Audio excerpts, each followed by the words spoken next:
নমস্কার, আমি রীতা। কেমন আছেন সবাই? আশা করি সবাই ভালো আছেন, আর আমরাও ভালো আছি। আমার নতুন আরো একটি ব্লগে আপনাদের সবাইকে স্বাগত জানাই।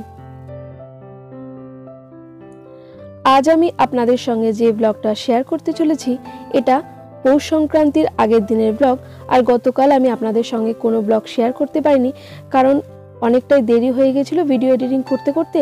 আর তারপর ঠান্ডার মধ্যে আর এতটুকু ভালো লাগছিল না, তাই ভাবলাম যে আজকে একটু নিজের মতো করে কাটাই। তো সেই কারণে আর কোনো ব্লগ কালকে দেয়া হয়নি। চটি পায়ে দে, ধর, এটা পড়বি, ধর, যা হবে হবে, ঠিক আছে। একটা সাইড দিয়ে আস্তে আস্তে যা, হ্যাঁ, দিয়ে বাবার কাছেই দাঁড়াবি। আমি আসছি রেডি হয়ে।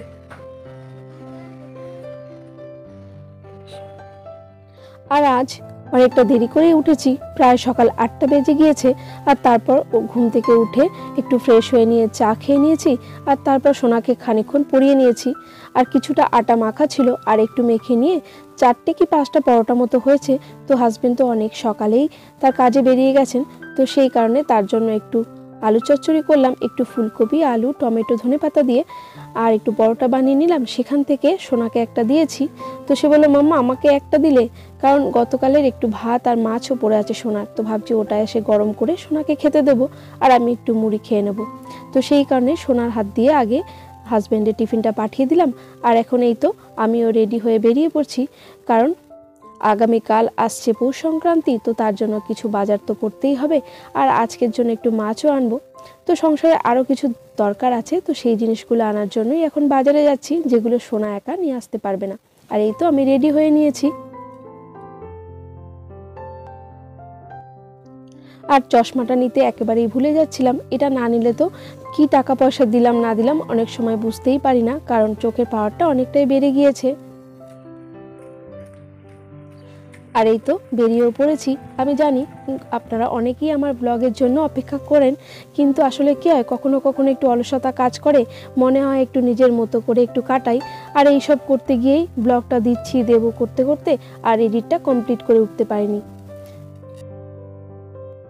আর এই তো কাছাকাছি এসেও না খুঁজে পাচ্ছিলাম যে টোটোটা কোথায় আছে। দেখলাম দুটো টোটোর পেছনে ছেলে আর বাবা দুজনে বসে টিফিন করছে। তো তাদের টিফিন হয়ে গেছে, আর এখন এই যে শর্টকাট একটা রাস্তা আছে, এখান দিয়ে আমি যাচ্ছি। দাও না, 200 টাকা দাও।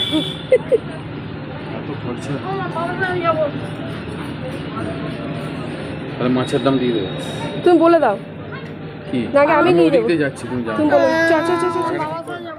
তো হাজবেন্ডের কাছ থেকে বাজার করার জন্য কিছু পয়সা নিয়ে নিলাম, আর এখান থেকে একটু আটা নেবো, কারণ এই দোকানে 2 রকমের আটা পাওয়া যায়। আর একটু চাল গুঁড়ো নিয়ে নিলাম, তো জানতাম না এই দোকানে চাল গুঁড়ো পাওয়া যাবে, তো কিছুটা সিদ্ধ চালের গুঁড়োও নিয়ে নিলাম। এরপরে আরও কিছু বাজার নিতে হবে। সকালবেলার যে সমস্ত বাসি কাজকর্মগুলি থাকে, সেগুলো সোনাকে পড়তে বসিয়ে দিয়ে আমি সেরে নিয়েছিলাম। আর এই তো তারপরে সোনাকে নিয়ে বাজারে এসেছি। তো আটা তো নেওয়া হয়ে গেছে, চলে এসেছি এই দোকানটা থেকে একটু দুধ নেব আর কয়েকটা চকলেটও নেবো, কারণ যাব ননীদের বাড়িতে। তো ওই ছোটো বাচ্চাটির জন্য একটু চকলেট নিয়ে যাব। আর এখানে যখন চকলেটটা কিনছিলাম, তখন একটা ছোট্ট মেয়ে এসে সে চকলেট চাইছিল। তো এরা না অনেক সময় কাছাকাছি ঘোরে স্টেশনের আশেপাশে, তো সকলের কাছেই খাবার চায় এইভাবে। তো আমার কাছে যেটাও চেয়েছে সেটা ছিল আমার সাধ্যের মধ্যে, তো সেই কারণেই দিলাম। তো ওখান থেকে দোকানিরা ওকে একটু কিছু বলছিল, ওর উপর একটু চেঁচামেচি, তো বারণ করলাম, বললাম থাক, এমন তো কিছু চাইনি, শুধুমাত্র একটা চকলেট, আর দাম সেটা খুব একটা বেশিও নয়। তো যেটুকু আমার সাধ্যের মধ্যে সেটা দিতে আমি কখনোই অবহেলা করি না, ছোট একটা বাচ্চা তো। যাই হোক, এই দোকান থেকে আমার নেওয়া হয়ে গেছে।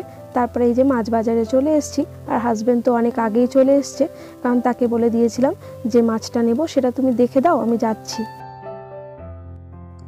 আর এই তো সমস্ত বাজার করে নিয়ে তারপরে চলে এসেছি মাছের দোকানে। তো মাছটাও নেওয়া হয়ে গেছে, আর হাজব্যান্ডও আমাকে এটা দেখিয়ে দিয়ে তারপরে সে তার কাজে চলে গেল। দাঁড়া দাঁড়া দাঁড়া,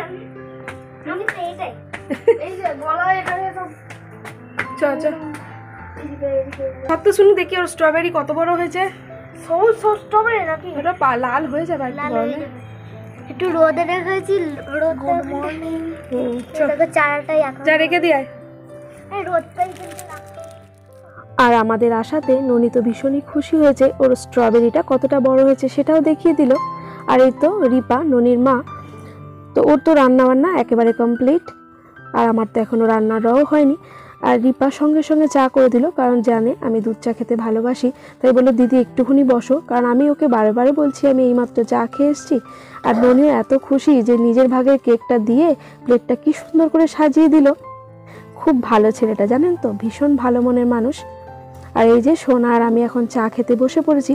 আর রিপা একটু ব্যস্ত, কারণ ও ঘরের কাজের সঙ্গে সঙ্গে বাইরেও একটা চাকরি করে, তো দুটো দিক ওকে সামলাতে হয়, আর প্রচণ্ড পরিশ্রমও করেও। তো রিপার সঙ্গে খানিকক্ষণ গল্প করে তারপরে চলে আসলাম একটু মিষ্টির দোকানে। এখান থেকে একটু সন্দেশ নেবো, কারণ আগামীকাল একটু পাটিসাপটা করার ইচ্ছে আছে, তো সেই কারণে এই দোকান থেকে একটু মিষ্টিও নিয়ে নিলাম। চলুন এবার সোজা বাড়ির দিকে যাব। তবে আজকে জানেন তো, টোটো স্ট্যান্ড থেকে একটা পিকনিক হওয়ার কথা ছিল নয়, হচ্ছে, এবং প্রত্যেক বছরই সেটা জলপথেই হয়। তাই হাজবেন্ডের ইচ্ছে ছিল না পিকনিকে যাওয়ার। সে তো আমাকে বললো আমি যাব না, তুমি রান্না করো, আমি বাড়িতে দুপুরবেলা খাবো। আর সেই রকম মতোই মাছ নিয়ে চলে এসেছি। এখানে 4 পিস মতো কাটা মাছ আছে। তো দেখলাম আমার এই সমস্ত কাজ সেরে বাড়ি আসতে আসতে 11টা বেজে গেছে।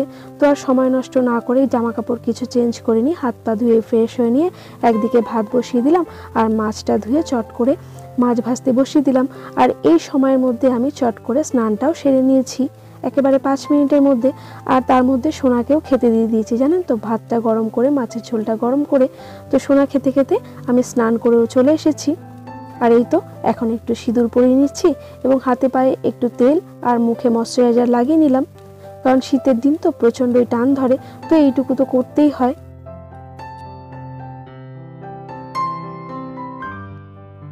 শীতের ছোট দিনের বেলা এমনিতেই তো দেরি করে উঠেছি, আর তারপরে সংসারের কাজগুলো ফেলে আবার যদি রেডি হয়ে বাজারে যেতে হয়, সেই আসা যাওয়ার মধ্যে কতটা সময় নষ্ট হয়ে যায় সে তো বুঝতেই পারেন। আর তারপরে এসে আবার সংসারের কাজ ধরা, তো অনেকটা সময়ই নষ্ট হয়ে যায়, তাই না? তো এসে দেখলাম আমি যদি এখন ধীরে তালে করতে থাকি তো অনেকই দেরি হয়ে যায়। তাই কোনোভাবে সময় নষ্ট না করে দুটো ওভেনে রান্নাটা চাপিয়ে দিলাম। তো ওই সমস্ত কাজগুলো সেরে নিতে নিতে আমার কিন্তু স্নান হয়ে গেছে। আর এই তো সোনাকেও খাইয়ে দেয় নিয়ে তারপরে পড়তে বসিয়ে দিয়েছি। আর এইভাবে যদি তাকে ফাঁকে ফাঁকে পড়তে না বসাই, তাহলে যেহেতু আজকে বাড়িতে আছে, তাহলে বেশিরভাগ সময়টা দেখব ফোনই ঘাঁটবে। তো তাকে দিয়ে কিন্তু মাঝে মাঝে আমি সংসারের টুকটাক কাজও করিয়ে নিই, যাতে ফোন থেকে তাকে কিছুটা সময় দূরে রাখতে পারি। আর এই তো দুটো রান্না প্রায় করে নিয়ে তারপরে এখন পুজোটাও দিয়ে নিলাম। আর মাছের ঝোলটা বানানোর জন্য ঘরে যে সমস্ত সবজিগুলো ছিল এগুলো দিয়েই মাছের ঝোলটা বানাবো। এখানে কিছুটা ফুলকপি, আলু, মটরশুঁটি আর কাঁচা টমেটো প্রায় পেকে এসছে, তো সেটা দিয়েই একটা সুন্দর করে মাছের ঝোল বানাবো। কারণ আজকে সবজি বাজারে একদমই যেতে পারিনি, যা বাজার করে নিয়ে এসেছি তাতে করে 2 হাত জোড়া ছিল, তাই সবজি বাজার আর কিছু নিতেই পারতাম না। তাই ঘরে যেটুকু যা ছিল এটা দিয়েই একটা তরকারি বানাবো। তো ওইদিকে সবজিগুলো ভাজতে দিয়ে পাশের ওভেনে কড়াইতে চাপিয়ে দিলাম একটু বাঁধাকপি, এটাকে একটু ভাপিয়ে নেব। তারপরে বাঁধাকপিটা কড়াইতেই রান্না করব। আগে তো গ্যাসের মধ্যে একটা সিটি দিয়ে সেদ্ধ করে নিতাম, কিন্তু তাতে খেতে অতটা টেস্টি হতো না। এখন কি করি, কড়াইতেই বাঁধাকপিটা ভাপিয়ে নিই, তো খেতে কিন্তু বেশ দারুণ হয়। আর এই তো আপনাদের সঙ্গে গল্প করতে করতে সবজিগুলো ভেজে নিয়ে প্রেসার কুকারে দিয়ে দিলাম। একটা অথবা দুটো সিটি দিলে তাড়াতাড়ি হয়ে যাবে, কারণ বেলা তো অনেকটাই হয়ে গিয়েছে। আর এদিকে বাঁধাকপিটাও ভাপানো হয়ে গেছে, তাই জল ঝরানোর জন্য একটা ঝাঁঝরি গামলাতে সেটা ঢেলে নিলাম। আর এখানে মাছের ঝোলের জন্য সামান্য জিরে আদা বেটে নিয়েছি, আর এর মধ্যে দিয়ে দেবো রুটিন মশলা, হলুদ গুঁড়ো, লঙ্কার গুঁড়ো, আর দিয়ে দেবো নুন। আর এখানে একটু টমেটো দিয়ে দেবো, দিয়ে সুন্দর করে মশলাটা কষিয়ে নেব।